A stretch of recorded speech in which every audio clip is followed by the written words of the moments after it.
la voz de los protagonistas. Contacto telefónico. Nos da mucho gusto poder conversar esta mañana con Macario Schettino. Él es analista político, economista, tiene una maestría en economía, un doctorado en negocios y es candidato además a doctor en Historia, Premio Nacional de Comunicación José Pagés Yergo 2021. Y bueno, pues un analista importante de la vida política y económica del país. Estará ofreciendo una conferencia sobre el entorno político actual y futuro, así como la importancia de la participación ciudadana en el proceso electoral de este año en Coahuila y en el Estado de México y en el federal de 2024, invitado por Coparmex. Y bueno, es un gusto poder platicar con él. Macario, gracias por estar con nosotros. Marcela Pámanes, Arturo González y servidor Manuel Cerrato, te saludamos con gusto. ¿Cómo estás? Muy bien, muchas gracias. Muy buenos días, Manuel, Marcela, Arturo. Saludos, Macario. Pues encantados de conversar contigo. Estamos pues ya iniciando un año importante para Coahuila, pues la renovación de la gubernatura, del Congreso del Estado. Estamos en la antesala ya del proceso electoral 2024. ¿Qué panorama en términos generales nos puedes ofrecer, dado lo que ha venido ocurriendo en los últimos tiempos? Y bueno, tantas cosas que se señalan al gobierno federal, también temas de participación ciudadana, en fin, ¿qué nos puedes comentar? Bueno, depende un poco de qué tema en particular quiera uno revisar. Por ejemplo, en materia económica hemos tenido pues todo el sexenio un comportamiento bastante negativo, obviamente peor durante el periodo de la pandemia, como pasó en todas partes del mundo, pero nosotros no hemos podido recuperar, ya no digamos la tendencia histórica que tenía México, sino ni siquiera el nivel que estábamos antes de que entrara el gobierno actual. Ahora, pues además de este crecimiento muy escaso o más claramente contracción, tenemos un problema con los precios que han estado subiendo. Eso en materia económica. En cuestión política, pues hemos tenido un gobierno, pues, como podríamos decir, muy escandaloso, muy dado al pleito, a la confrontación. Y como ya se está acabando, el sexenio se acaba como se acaba todo, pues el presidente empieza a tener menos fuerza, menos capacidad de convencimiento, y como ha ido construyendo muchos pleitos, pues varios de ellos se le empiezan a venir encima. Yo creo que para el presidente las cosas son difíciles, y bueno, pues este es el momento en el que estamos hoy, una economía que no funciona muy bien, y una política más dada al enfrentamiento que a la búsqueda de solución.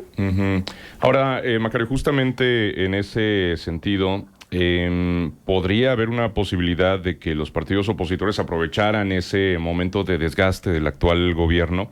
Sin embargo, pareciera ser que no han construido un proyecto alternativo sólido, o por lo menos no se ven figuras que pudieran abanderar una candidatura real en 2024, más allá de que se volvió a consolidar lo de la alianza PRI-PAN-PRD, de que incluso abrieron la puerta en el 2024 a postular a alguien que viniera de la sociedad civil. Es decir, ¿ves del lado de la oposición un proyecto serio que le pueda competir a Morena en el 24? Bueno, justamente lo acabas de describir. El proyecto serio consiste en un arreglo entre los partidos políticos, que son los únicos que pueden participar en una elección, y después la búsqueda del candidato o candidata más adecuado, pero eso no es el momento actual. Es decir, en este momento no hay que definir quién va a ser el candidato, esto tarda, pero lo más importante era el acuerdo entre los partidos políticos o apertura a la ciudadanía. Eso ya está. Creo que la oposición le ha ganado a López Obrador de manera consistente desde la elección intermedia, que Morena no pudo refrendar su mayoría. La coalición del presidente perdió la mayoría calificada, por eso no han podido modificar la Constitución. Entonces, me parece que el escenario es más favorable a la oposición que a Morena. Esto es una posición mía que no es compartida por muchos colegas, pero creo que los datos son muy claros. Ahorita hay más posibilidades para la oposición que para Morena. Mucha gente queja de que la oposición no tiene candidato, pero en realidad quien no tiene candidato es Morena, porque los que tiene, pues, así como candidatos, no sirven. Es decir, la señora Sheinbaum, por ejemplo, no veo cómo puede ganar una elección ella sola. Lo mismo pasaría con el señor Adán Augusto López, el secretario de Gobernación. Marcelo Ebrard no va a ser candidato de Morena. Entonces, ellos son los que no tienen candidato. Uh-huh. Macario, buen día. Saluda Marcela Pámanes. ¿Qué factor juega la ciudadanía en la unidad de la oposición?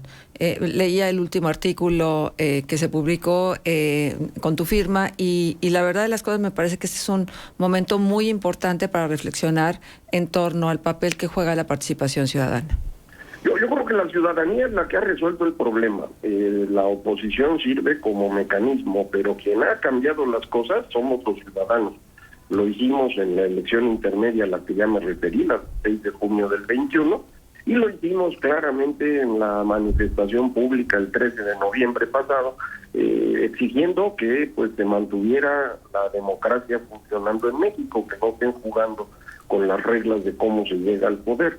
Eso es lo que ha cambiado todo, ¿eh? No, los partidos están reaccionando a lo que los ciudadanos hacemos. Ellos no son los que liderean, digamos así, el proceso. Es la ciudadanía, pero la ciudadanía no puede ir a la elección con candidatos, lo tienen que poner los partidos. Entonces es un proceso en el cual nosotros empujamos como ciudadanos, los partidos se van acomodando.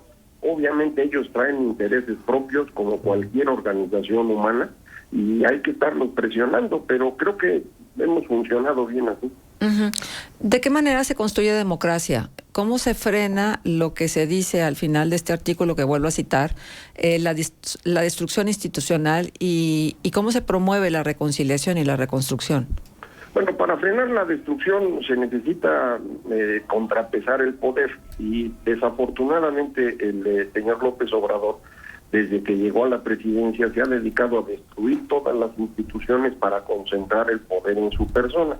Esto es lo que hay que evitar. No tenemos en este momento herramientas para hacerlo, salvo esta presencia pública que ya estamos los ciudadanos y que fue muy exitosa. Impedimos con esa manifestación, por ejemplo, que hubiera una reforma electoral constitucional. Ningún partido de oposición quiso jugar a eso después de nuestra manifestación ciudadana.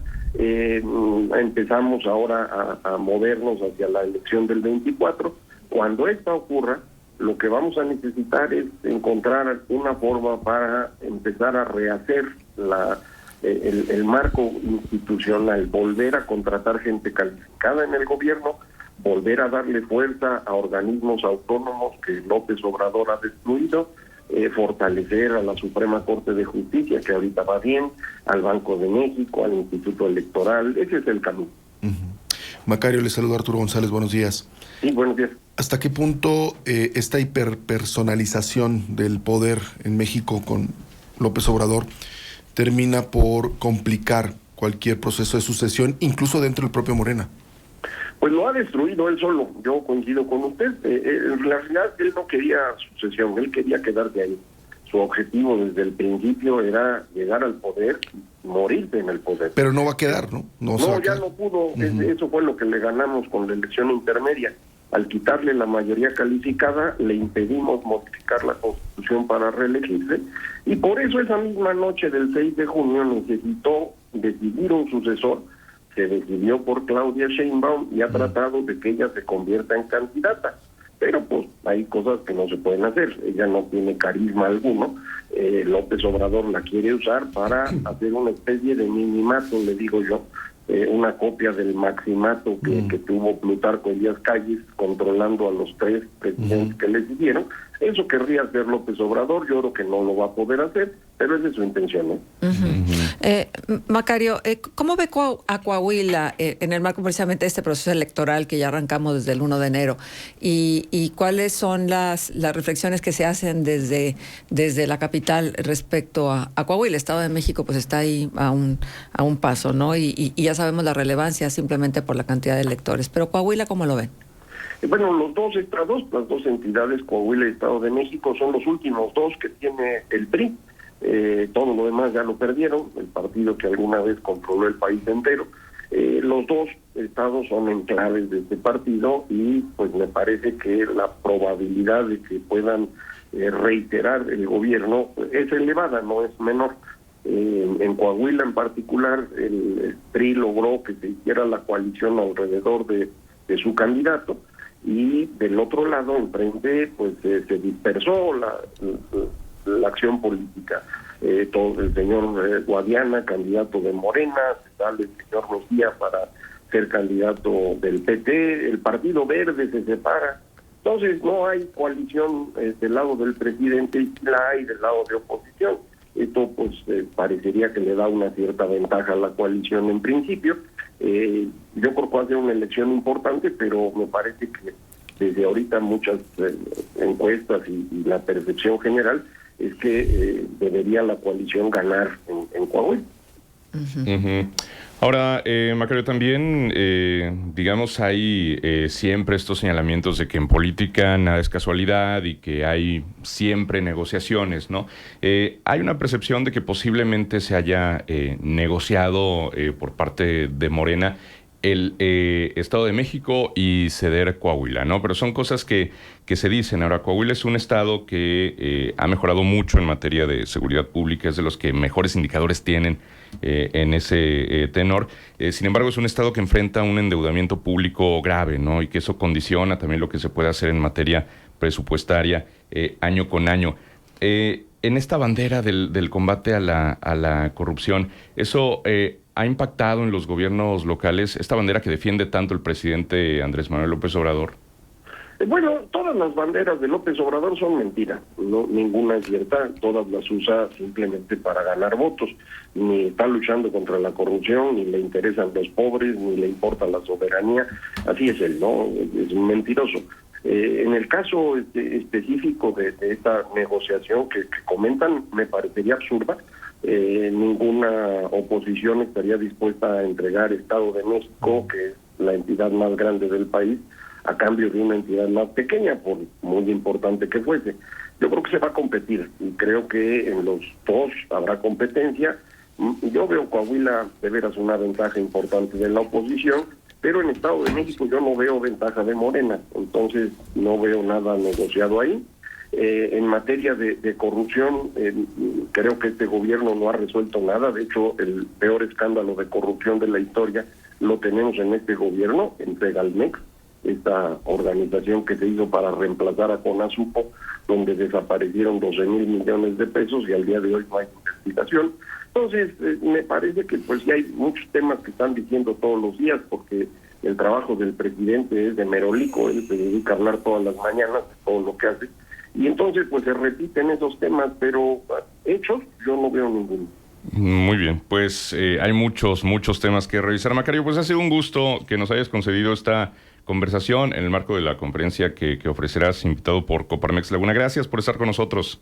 Al contrario, muchas gracias a ustedes, muy buenos días y un saludo al auditorio. Gracias. Igualmente, Macario Schettino, economista, analista político. Bueno, pero además una referencia importante desde hace muchos años en los medios de comunicación, en los medios empresariales, también en los medios políticos, porque ha estado ahí asesorando a proyectos en algunos de los partidos políticos, no nada más en uno, sino en distintos. Y bueno, mañana estará precisamente aquí en el marco de los 50 años que está cumpliendo Coparmex Laguna, que por cierto desde aquí enviamos la felicitación a toda la familia Coparmex y deseando que sean muchos años más. ¿Sindicato cincuentón? ¿Ya? Exacto, ya.